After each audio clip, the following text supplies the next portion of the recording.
1957, a year that changed my life. My brother was a traveller in tools, and he used to go into Wolverton to the ironmongers, Lake Brothers. And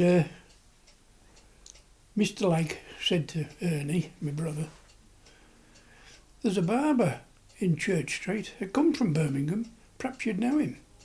Now, Birmingham got a population of 1.5 million people.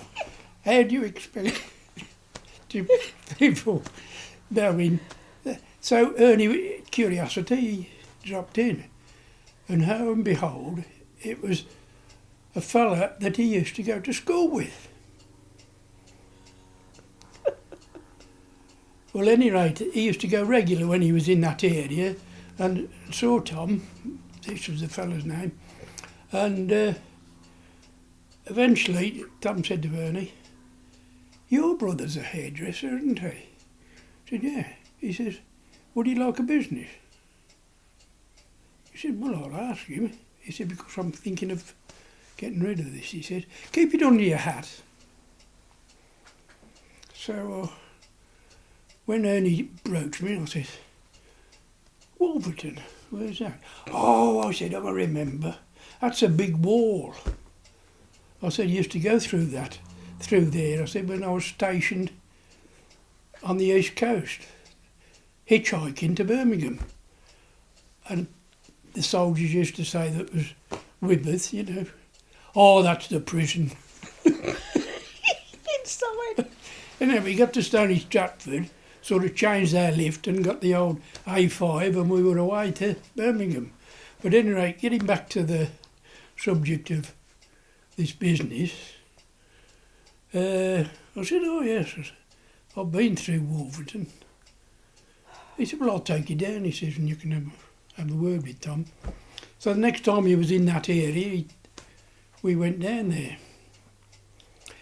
Cunning brother of mine comes down the Stratford Road at 12:30 for dinner time. He says, "Look at that lot." I said, "What? You said that coming out of the works." He said, "There's your job." And that sort of sold it. There was 100 crossing the road. I mean, you had to stop. They were in charge. They were going for dinner.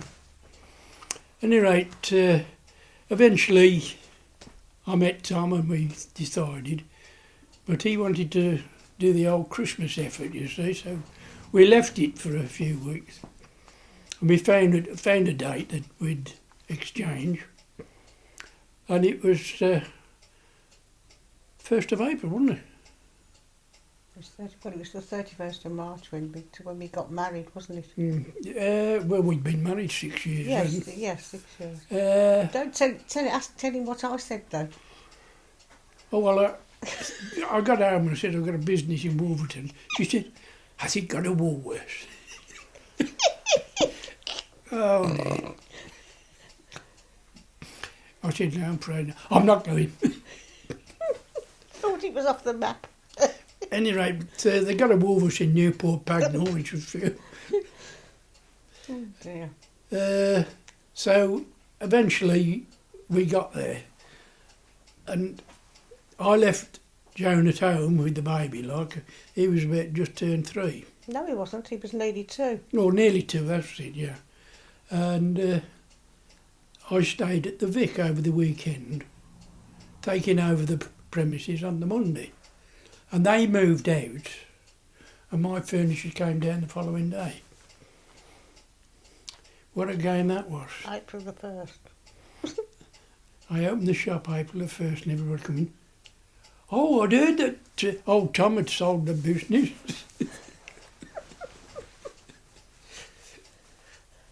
And he said, well, he was going to do that moustache business. I said, "Yeah." I said, I'm afraid I shall have to do it." "Oh, he'll be all right," he says. I knew nobody. And a fortnight later, the picture house up the road in Church Street had got 3 men in a boat, and they were going to have a sort of a competition of the best moustache. And there's me, knew nobody, and I was sort of the celebrity that was going to judge it. And I thought, well, how the hell do you judge false moustaches? There was 1 or 2 wiseacres in the Tockage that said, oh, you'll be all right, you know. It was actually in the cinema itself. And they trooped down the aisle, you know, and they were up on the stage. I think it was Eric or no, it was Sid Swain. Well, you'll have to make your mind up. To this day, I don't know who won it. And I've thought about it more than once since you mentioned that you were doing a skit about it. But I don't know who won it. Anyway, I got interested in Tockage in that way. And Sid Swain persuaded me to be a builder. Not a member, a builder. Sort of helps them out. Of course, being in business, I mean, they thought that I'd got plenty of money, and we used to pay a subscription every year. We used to pay a subscription every year. And I used to go to their dinners, like, we used to have some good dinners, you know, once a year, and some good local speakers. And they were real class, but there was no ladies invited. It was a man's sort of effort, and it was surprising. We had waitresses, but when the serious business talked about Tockage and such like, they were in the back in the kitchen. Wonderful. Life has changed. What can you tell me about Jimmy Edwards? Jimmy Edwards. Now, he had a moustache, admittedly, and it was a real good one. And he was in the RAF. When he came out the RAF, he went on radio.